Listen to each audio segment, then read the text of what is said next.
This is for all Western and non-Western political leaders, candidates, educators, and more importantly, the parents.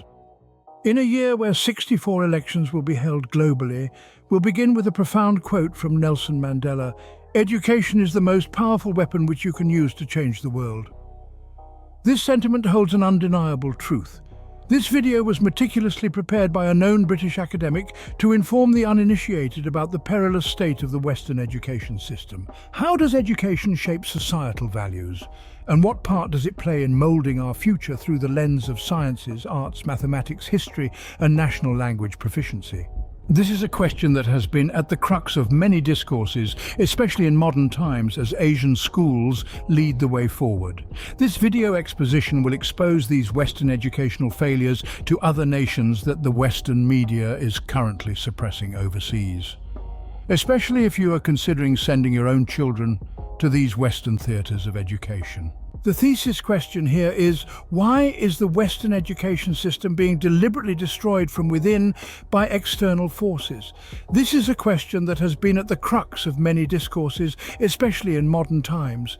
As word spread about the nefarious practices which have been incorporated into Western classrooms, a firestorm of outrage ignited. Parents, feeling blindsided and concerned, began to question the place of such complex and sensitive topics in their children's education. Political ideology, such as critical theory, have engulfed Western classrooms. As a result, confrontations between parents and teachers became increasingly common, with emotions running high on all sides. Parents, some feeling their values were being undermined, others worried about the potential confusion and distress these lessons could cause their children, demanded transparency. Teachers, however, demand a diverse world due to being radicalized by Western teaching colleges. The media, ever ready to fan the flames of controversy, seized on the story. Many mainstream news outlets have denied reporting this school intrusion since this silent academic coup was exposed just by chance during the COVID-19 pandemic. Reports of parental protests and school board meetings turned confrontational filled the airwaves.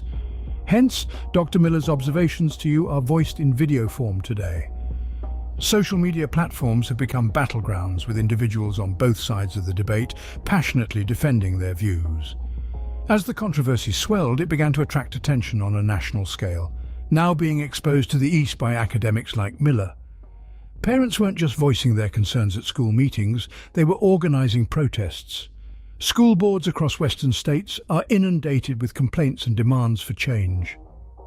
Dr. Anthony D. Miller, the British contributor to this video and a professor in Mongolia with experience in 16 countries, contends that education, you see, is not just about transferring knowledge. It is a mechanism that, through various disciplines like science, arts, philosophy, mathematics, and language literacy, without political or external interference, shapes our worldview, guides our beliefs, and ultimately weaves the fabric of our society. It acts as a catalyst for change, a pathfinder of advancement. However, it's also a double-edged sword. While it can encourage analytical thinking and illuminate minds through these fields, it can also be wielded to disseminate ideologies and forge narratives.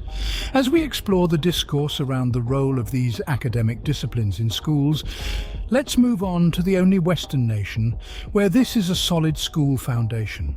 Finland has been consistently in the top tier of the World League tables.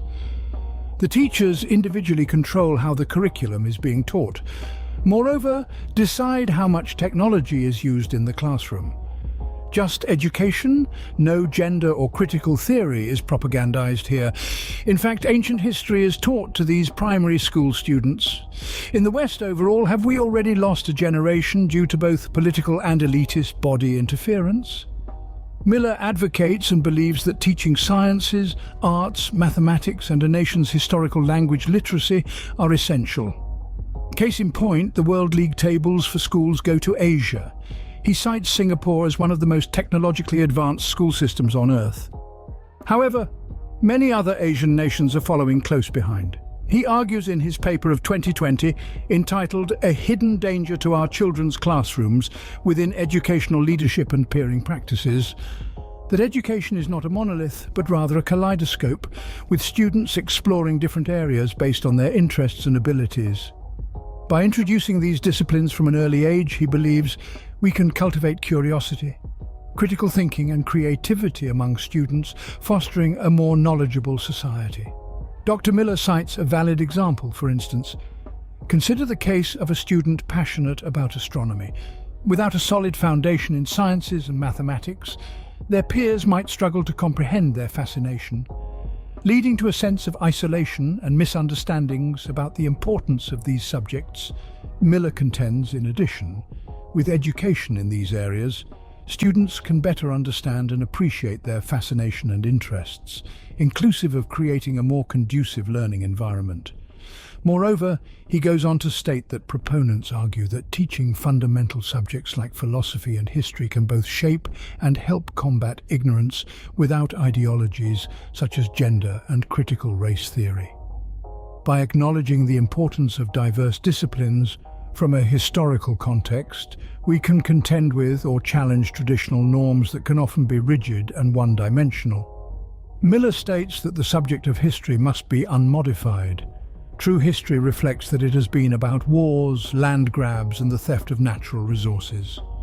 This education encourages intellectual exploration and respect for various fields and can potentially reduce instances of academic prejudice, which radical political ideology has done in reverse. There have also been numerous studies supporting this perspective.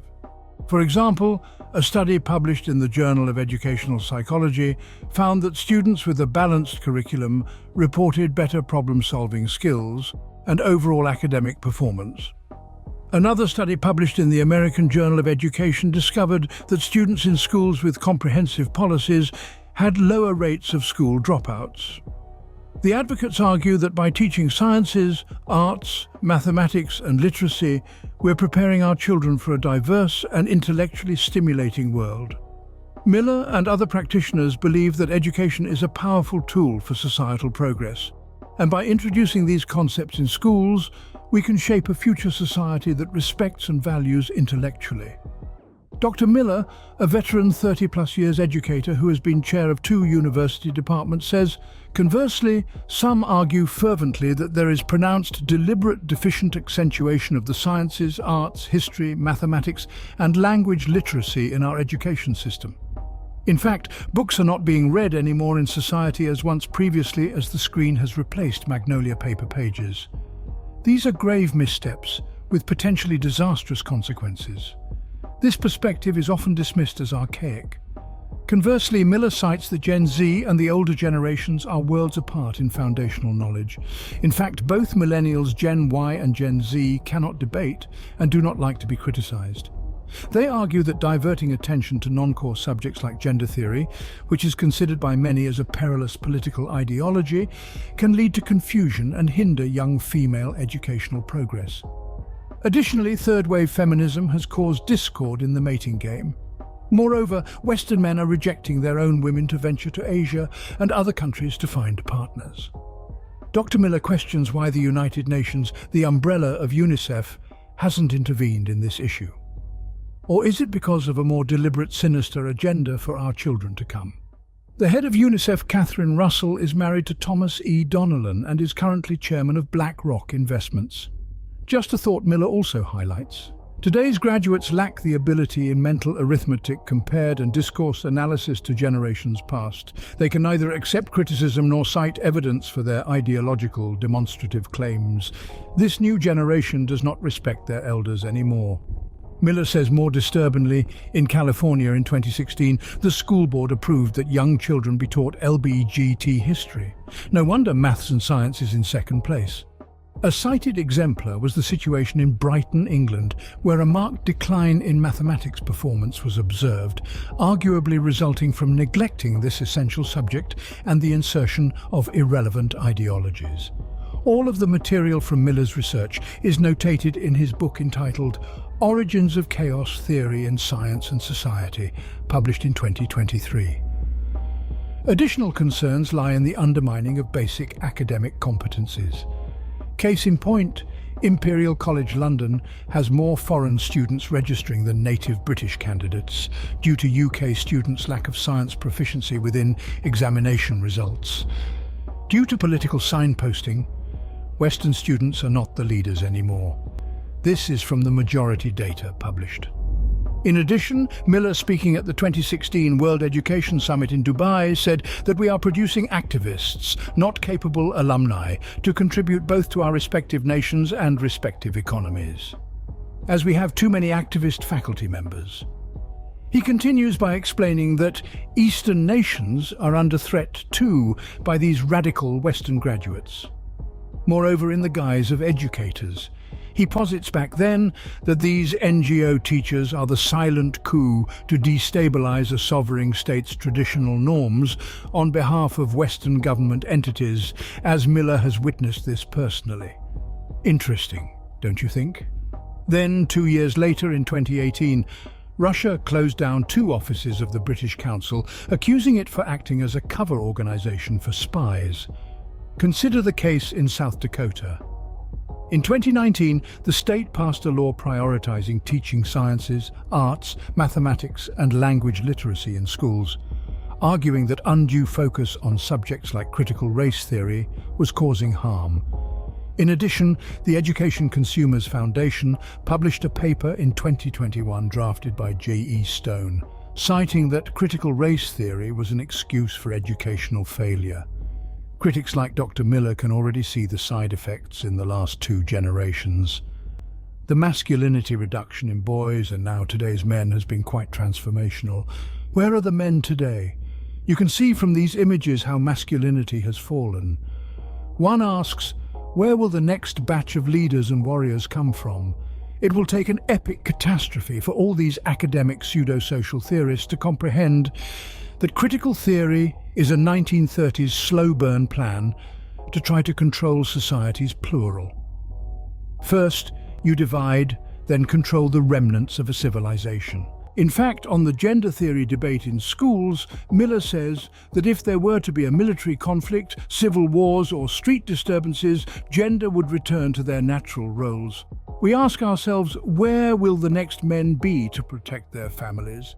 Moreover, for state security, where will the next crop of police and soldiers come from? A further unproven science being politically influenced is the climate change argument. We have been foretold that the world would end many times over the 5 decades, however, coming to a non-event. In fact, there hasn't been any citable evidence that global warming exists. Case in point, the Obamas purchased a beachfront property for $11 million, so much for rising sea levels. Additionally, banks are still offering 30-year mortgages. This goes to show that the banking sector already knows that global warming is a myth to attract carbon tax levies from the population. Good extra income for governments, especially Canada. Do you still want to move there? Please remember, banks make money from the interest on home loans too. In fact, central banks control countries through debt. Has your country accepted IMF or World Bank loans recently? Hopefully, you now know the reason for climate fear-mongering. As we return to navigate the complexities of educational reform, Miller states that the importance of understanding cannot be understated. Education is not merely about imparting knowledge, it's about fostering critical thinking, encouraging curiosity, and building a foundation for lifelong learning. It's about preparing our children for a future we can't yet fully envision. He concludes by stressing that the classroom should remain a space dedicated to teaching these core matters of influence, and outside these realms should be addressed by parents and guardians at their discretion, rather than being thrust into manipulated government-led curricula. Returning to the subject of history, the West has learned lessons. Being colonizers themselves in the past with numerous invasions, as elaborated earlier, Miller cites that now the reverse is occurring. It is in fact the West that is now experiencing its own invasion. This is why history is important for a child to discern at an early age, so we can learn from past tyrannical acts to conquer sovereign lands and their resources. As McManus once wrote, we can't change history, but we can create the future, even though radical activists wish to absurdly rewrite it. The task of modernizing our education system while maintaining its fundamental core is a multifaceted endeavor. The conversation around harmonizing the sciences, arts, mathematics and other literacy domains within our schools is a pivotal one that consistently sparks discussions across the West, Miller passionately remarks. For example, Western pupils are failing in mathematics and the sciences. These subjects are crucial in life's analytics, as we can see the basic facets of arithmetical equations in physics classes. Illustrated here, we can see some uses where calculations can invigorate a student's interest.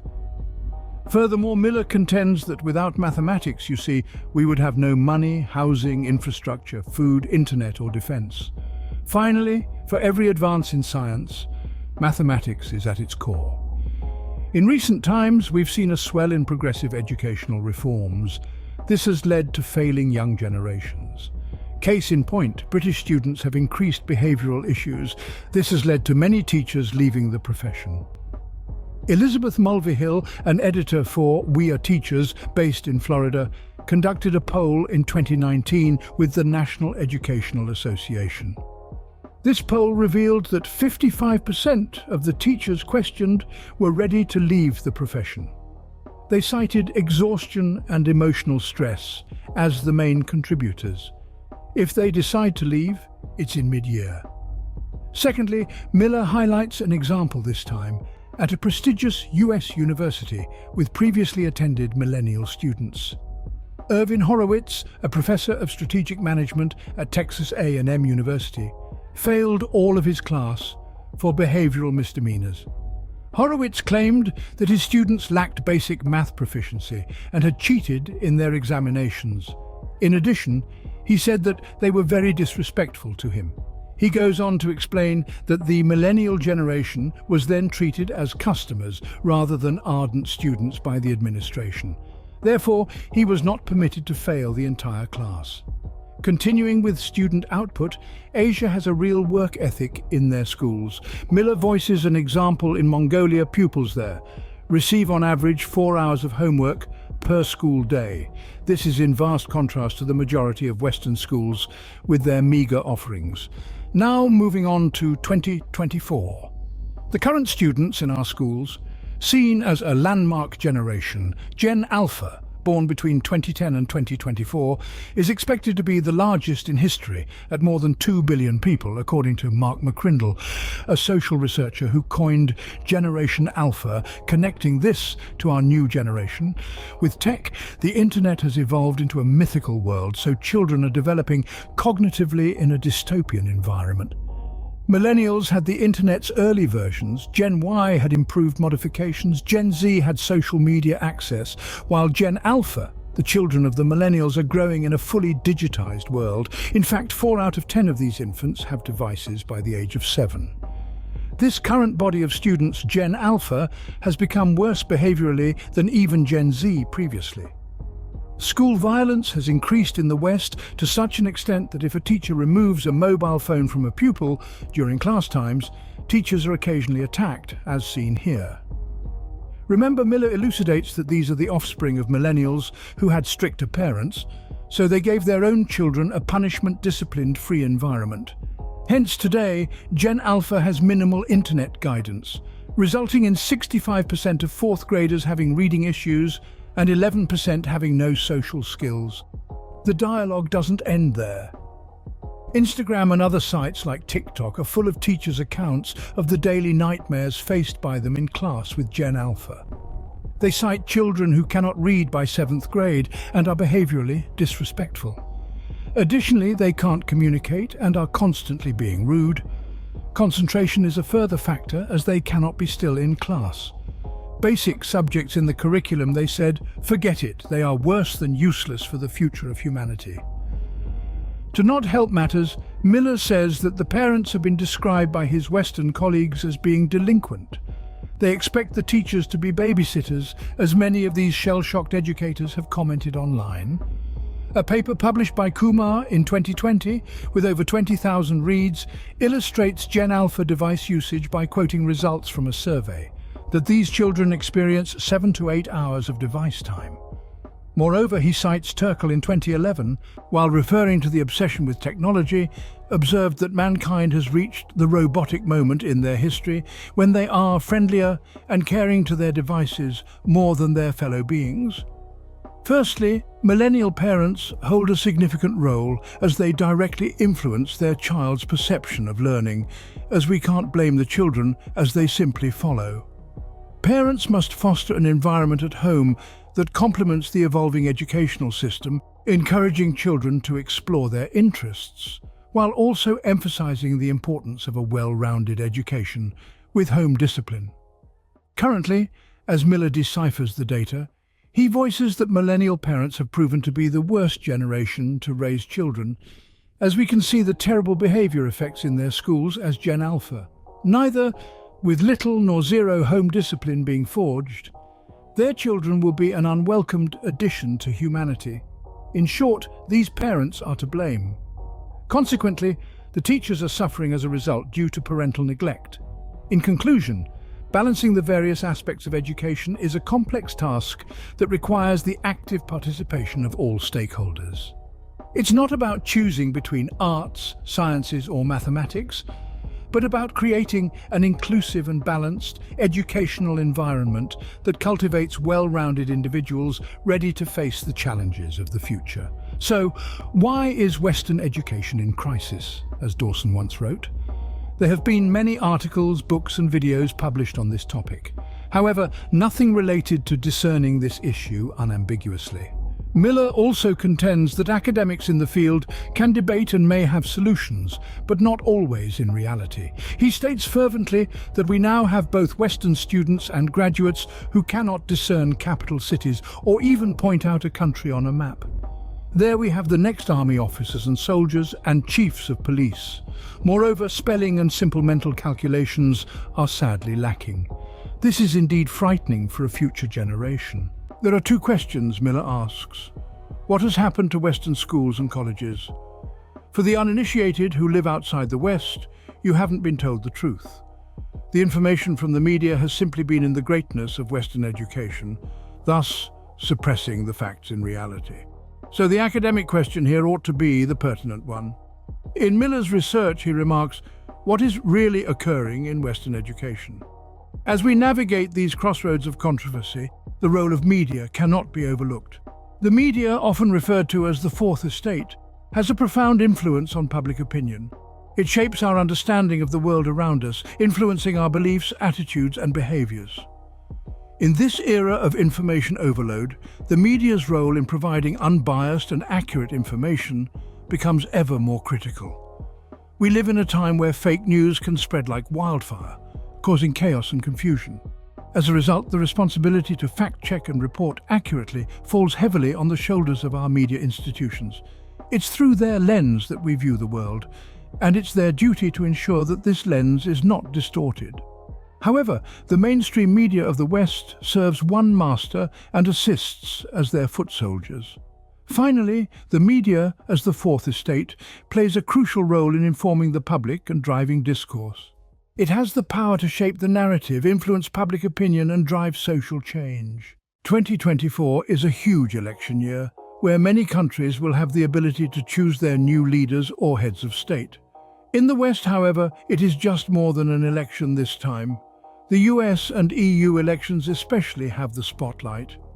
Returning to his paper published in 2020, A Hidden Danger to Our Children's Classrooms Within Educational Leadership and Peering Practices. On page 44, Miller had already availed his prediction in the short years to come with his theory entitled 8 Dominions to Dystopianism. As you can see, education is listed as number 2. Now today we can see that 7 out of 8 of these predictions made 4 years ago have come true. Academics refuse to accept or confirm the hypothesis, but they are citing his work now as the Western school system deteriorates and parents demand explanations. Miller's theory, 8 Dominions to Dystopianism, is related to a planned globalist domination of the world population. He states that when all of the 8 on the list is achieved, then we will be totally controlled throughout our entire existence. For example, in our schools presently, radical policies are implemented. Miller believes this is to eventually eradicate the family unit and demasculize the men, hence a guaranteed reduction in population. These odious policies are highlighted in A. Ralph Epperson's book, A New World Order, published in 1989. On page 20 of the introduction pertaining to changes to the family, it is written that homosexual marriages will be legalized, parents will not be allowed to raise their children, the state will, all women will be employed by the state and not allowed to be homemakers, divorce will become exceedingly easy, and monogynous marriage will be slowly phased out. Miller remarks that the aforementioned can be achieved and has been in the past. The psychological theory in statistical analysis termed mass formation is virtually identical to the hypnosis of a society. It's a form of psychological warfare between a population and a society, a very special group formation at a level of very special mental functioning. Gen Alpha is its target potential 2 billion population. The autocrats are wishing to substitute our free will and eventually be hackable. Only you can guess what this means. This was used to overrate the dangers of COVID-19 statistically, the beta test of controlling populations. Now you can see why critical theory has been instilled in the minds of the last 4 generations to create a tolerant future population that is submissive to the state at all costs. This was mentioned by Nietzsche's herd mentality and is what sustains an autocracy. You can now see the evidence of Miller's theory becoming reality. Last year, the World Economic Forum joined forces with the World Health Organization, signing an agreement for One World Health Control to be ratified this year. They will have the power to dictate all sovereign states' health policies, as COVID lockdowns of the populations were the beta function. They will force your governments to take untested vaccines like before. The next target is food, as seen here, where farmers are now being attacked by fertilizer price hikes in both the US and Europe. Do you know that many of the chief food-providing plants in the US have ceased production? In addition, billionaires are buying hectares of land. Farmers remember the phrase, "Control the food, you'll control the people," from Soviet times. Well, you, the listeners, have the background of why Dr. Miller is concerned with Western education, and something must be done in the next few years. He says to everyone who's watching this video, don't you finally get it? This is a serious issue that the media has kept from you. With Agenda 2021 being moved up to 2030, this means what? Simply put, for all global takeovers to succeed, you need a subservient population. Gen Alpha is that generation, hence schools being infected by ideology. It is a plan of preparation.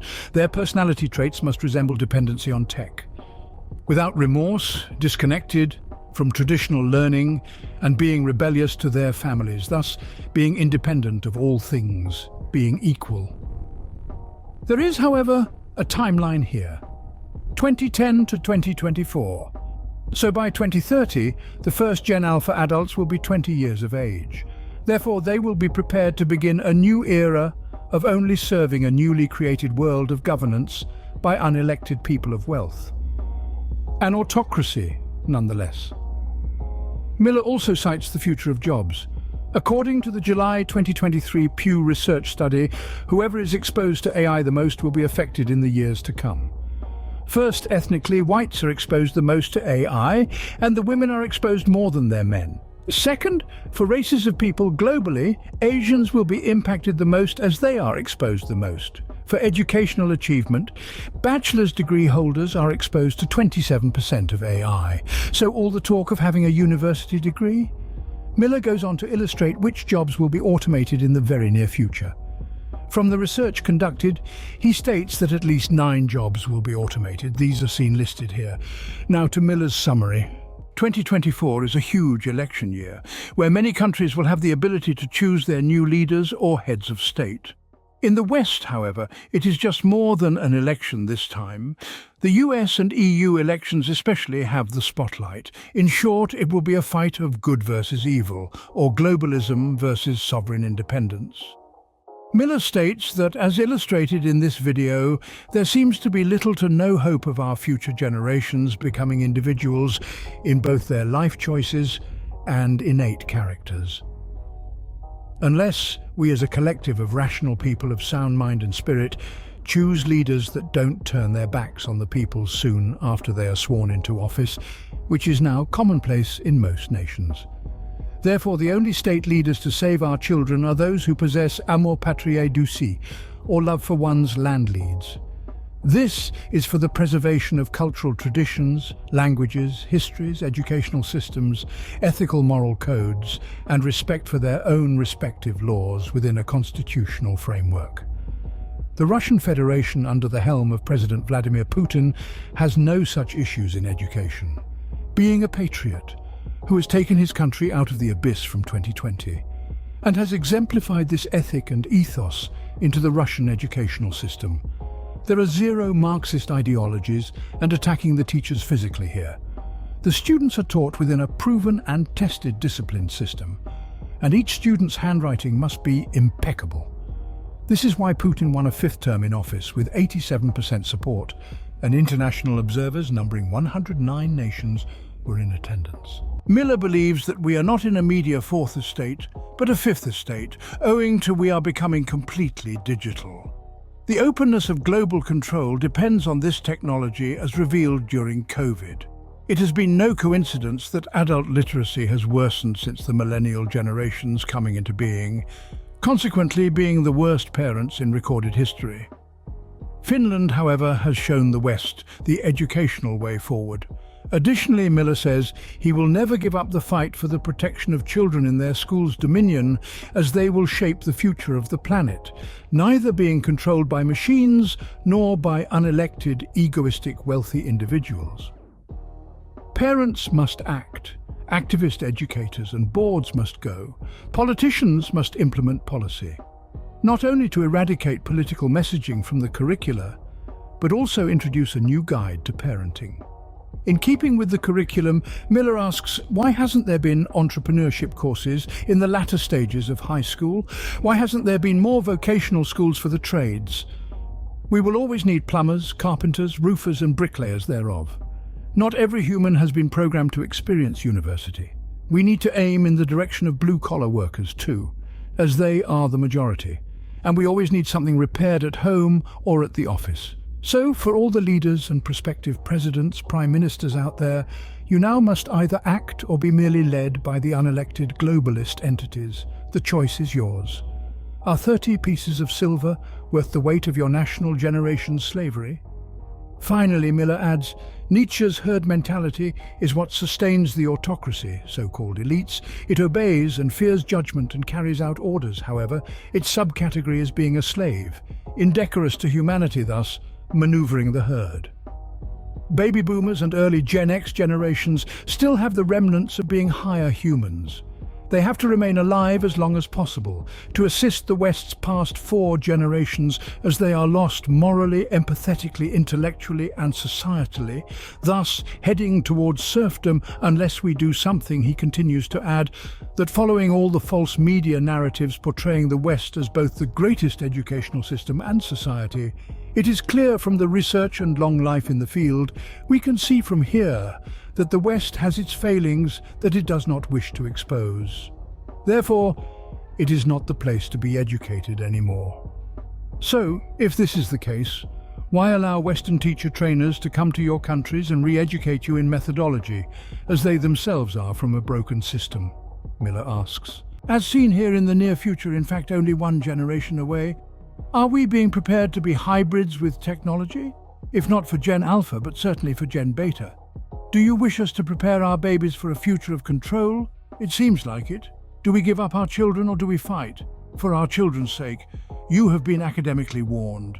So let's fight for humanity, and Miller certainly will. Now it is up to you as a society.